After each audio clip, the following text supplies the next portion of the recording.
If you would be grabbing a Bible and be turning to Isaiah chapter 40, the sermon title tonight is Where Could I Go But to the Lord? And you might recognize that from an old hymn called Where Could I Go? The first verse, it talks about the difficulty of facing temptations. So then the question is asked, where could I go but to the Lord? The second verse, it speaks about having good neighbors, but when my soul needs manna from above, where could I go but to the Lord? The third verse, it talks about having good friends and receiving comfort from God's word, but when I face death, where could I go but to the Lord? And the chorus repeats that when you're seeking a refuge for your soul, there's nowhere else you can go but to the Lord. When you're needing a friend, who can save you in the end? Where can you go but to the Lord? It's this kind of thinking that Isaiah is wanting his people to consider here in Isaiah chapter 40. In Isaiah chapter 40 and verse 26, people, they're questioning God. They're saying that God doesn't see what they're experiencing, what they're going through, and they're saying that God doesn't care. Isaiah, up to this point, has given us two pictures about God through verse 17. The first, God is pictured as a saving shepherd, gathering his sheep into his arms. And then God is pictured as being so great in power and majesty that nothing is too hard or too big for him to handle. The third picture of God that we're going to see tonight begins in Isaiah chapter 40 and verse 18. The key question to this picture is asked twice. With whom will you compare God? What Isaiah is going to tell us about God is so that we will draw the same conclusion as that song, Where Could I Go But to the Lord? So starting here in verse 18 tonight, we read, To whom then will you liken God? Or what likeness will you compare with him? As for the idol, a craftsman casts it, a goldsmith plates it with gold, and a silversmith fashions chains of silver. So Isaiah, he begins here in verse 18 by asking us to try and figure out to whom you can compare your God. What is an accurate comparison? If we're trying to explain God to someone, what likeness will you share with that person to make that comparison? As we think about God, who or what can we compare him to so that we can get a better understanding of him, of who he is?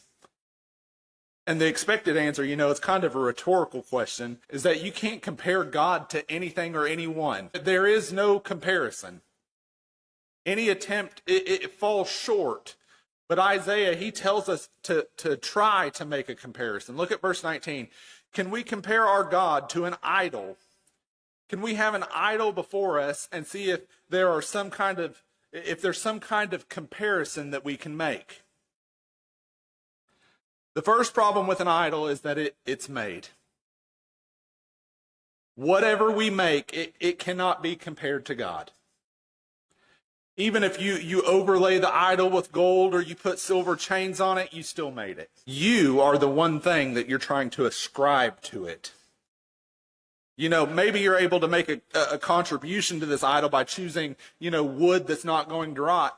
That we want to make sure that our idol, it's not gonna wear down, it's not gonna wear out over time. Is that a good comparison for God? Maybe we're so skillful that we set the idol up in such a way to make sure that it doesn't ever fall over. Is that a good comparison to God? God wanted to even show the Philistines the silliness of a comparison like this. I don't have these scriptures, but if you want to turn to 1 Samuel chapter 5, as judgment on the people of Israel, the Philistines destroy the city of Shiloh, and they capture the Ark of the Covenant. Look at 1 Samuel chapter 5, verses 2 through 5. We're told that the Philistines, they took the Ark of God, brought it into the house of Dagon, and set it beside Dagon, the idol. Now, Dagon, he was an important Canaanite god that was worshipped by the Philistines, the Amorites, and other peoples of that area. So notice how the Philistines, they're putting God and Dagon in comparison by placing the Ark of the Covenant next to this Dagon idol. Look at verse 3 of 1 Samuel chapter 5. When the people of Ashdod, a city of the Philistines, came in the next day, they saw that Dagon idol had fallen face down on the ground before the ark of the Lord. Now here's God saying that there is no comparison to be made here. Now here's how you know you do not have a true God. You pick up your idol, you put him back on his pedestal and back into his place. And the people, they think that this is something that happened by accident. But in verse 4, we read that the next day they came into the temple and they found Dagon yet again fallen on his face before the ark of the Lord. But this time the head and the hands were broken off. So this is God kind of saying, you don't dare try to compare God to anything in creation. There is no one like God. We read on here verses 21 through 24 back in Isaiah chapter 40. Do you not know? Have you not heard? Has it not been declared to you from the beginning? Have you not understood from the foundations of the earth? It is he who sits above the circle of the earth, and its inhabitants are like grasshoppers who stretches out the heaven like a curtain and spreads them out like a tent to dwell in. He it is who reduces rulers to nothing, who makes the judges of the earth meaningless. Scarcely have they been planted, scarcely have they been sown, scarcely has their stalk taken them, and they wither, and the storm carries them away like stubble. So here in verse 21, Isaiah, he returns to questioning his people. These are things that his people, that they should clearly know, right? Do you not know? Have you not heard? Has it not been told to you from the beginning? Do you not know this since the earth was founded? God sits above the circle of the earth, and the people of the earth are like grasshoppers. Have you ever had the opportunity to stand in a very high place? Maybe these are places that I've never been to, but this is where my mind went. I think of like the Empire State Building in New York or the Space Needle in Seattle, but for me, it's more like riding on a Ferris wheel or a roller coaster that I've seen people down below me. But when you look down, the people, they look so small, don't they? You know, you're in such an elevated place and so high that everything below you looks small. And this is the point that Isaiah is making. Do you not know how high and exalted your God is? Do you not understand his elevated state? How can you compare anything in creation to God when God is so much greater than anything that he's made? There's a reason that God did not allow images to be made in their worship, because there's nothing worthy of comparison to him. In fact, you might remember that God, whenever he came to the people of Israel at Mount Sinai, it was just as a voice in Exodus chapter 20. That they didn't see God, they just heard his words as he spoke to them about the Ten Commandments. The greatness of God, it's further described as God's ability to stretch out the heavens like a curtain or a cloth. He can stretch out the skies and space like a tent. I had to really sit down and think about this picture that we're given here. You know, with our technology, it takes us about 7 to 10 months to get to Mars. You know, Earth's second closest planet. And you can only do that when the orbits of both of those planets are in the ideal position, which only happens once every 26 months. So a round trip to Mars then takes about 3 years. The average distance between Earth and Mars is 140 million miles. You know, it's such an enormous distance, and never mind consider the size of, you know, our solar system, all of the other solar systems and the galaxies. But we're told God is so great that he stretches out the skies and the stars and space like a cloth. So who can you compare God to when he has that kind of power? Look at verse 23. It says, he reduces princes to nothing and makes the rulers of the earth emptiness. I think we're all pretty aware that rulers think that they're pretty important. We think that rulers and leaders are so important. But listen to God's point of view in verse 24. No sooner are they planted, no sooner are they sown, and no sooner do they take root in the ground that God blows his wind upon them and they wither. Can we compare God to a human leader? There's no such comparison. First, they're temporary, and our God, he is eternal. But I want us to notice another subtle but important point that Isaiah makes here. Who is in charge? Notice that Isaiah doesn't say that the leaders are here today and they're gone tomorrow, which is true. But Isaiah also says that no sooner does a leader arise and God blows on them and they wither. God just blows like blowing out a candle, and those leaders, those rulers, they're gone. They're swept away. God cannot be compared to any human, no matter how great or how powerful they may be. Let's read on here in verse 25. It says, "To whom then will you liken me that I would be his equal, says the Holy One?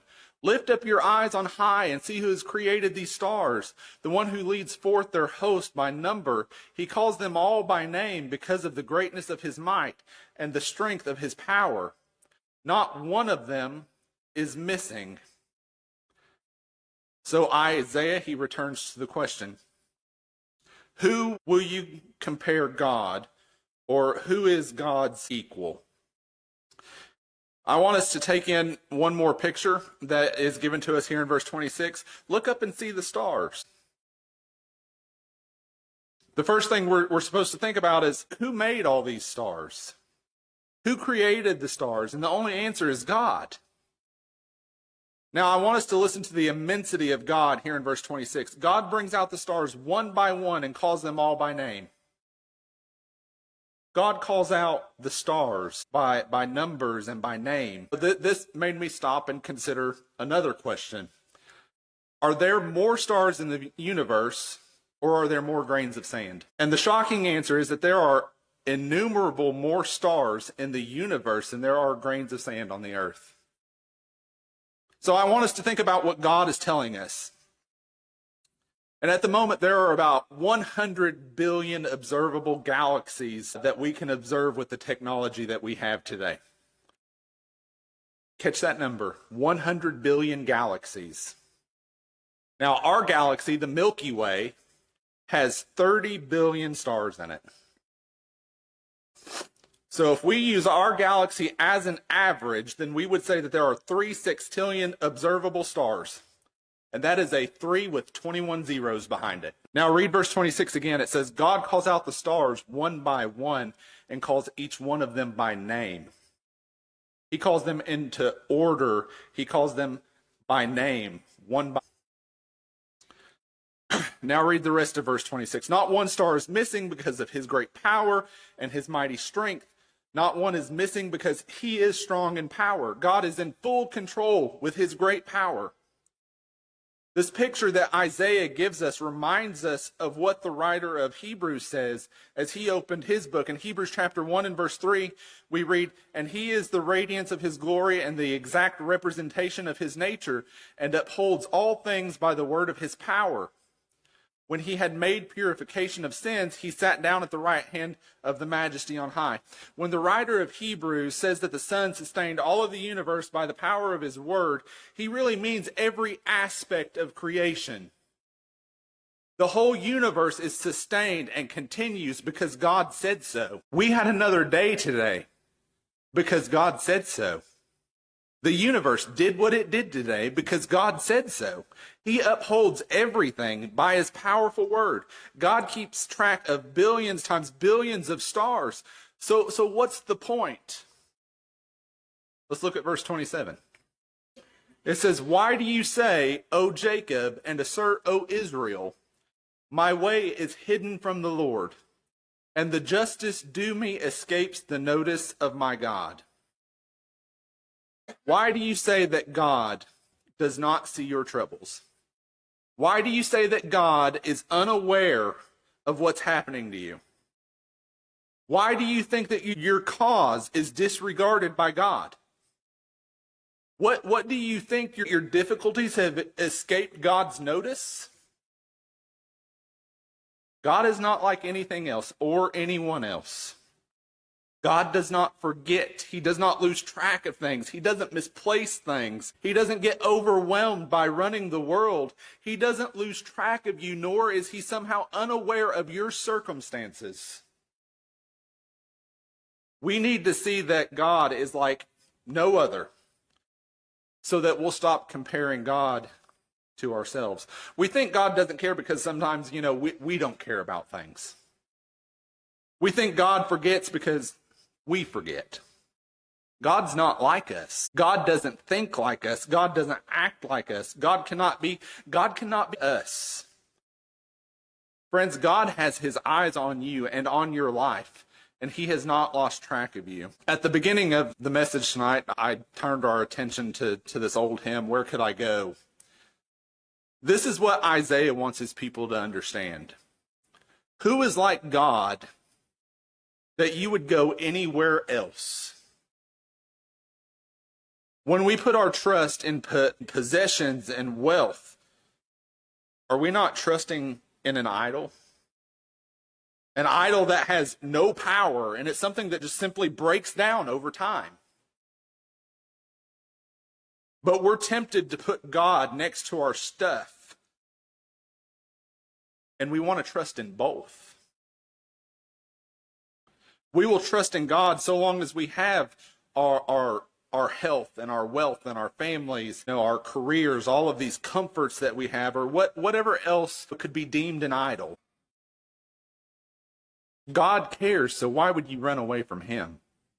Why would we turn to other things that are not God's at all?